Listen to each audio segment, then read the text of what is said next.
सर्वेस्पो तुमचे सवे आसूं. मातेवा परमणू जेसू क्रिस्ताचे शुभ वर्तमान.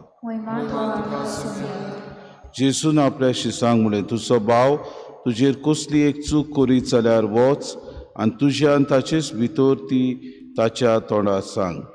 तुजें तो आयकत जाल्यार तुज्या बाबाक तुवें जोडून घेतलोय. तुजें आयकना जायत जाल्यार दोगां वो तेगां गवांच्या उतरार सगळें रुजू जावंक जाय देखून तुजे बरोबर आनीक एकल्याक वो दोगांक घेवन वच. पूण तांकांय आयकना जायत जाल्यार सभेक कळय. सभेक आयकना जायत जाल्यार तोंड बाबार्थी वो दोन वसूलदार म्हूण समज.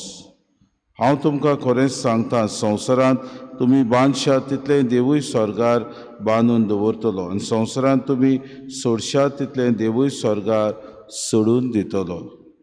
आनीक एक हांव सांगता, तुमचे भितरलीं दोगां जाणां संवसारांत कसलीय वस्त मागूंक एका मनाची जातीत जाल्यार स्वर्गार आसा तो म्हजो बाप ती तुमकां दितलो.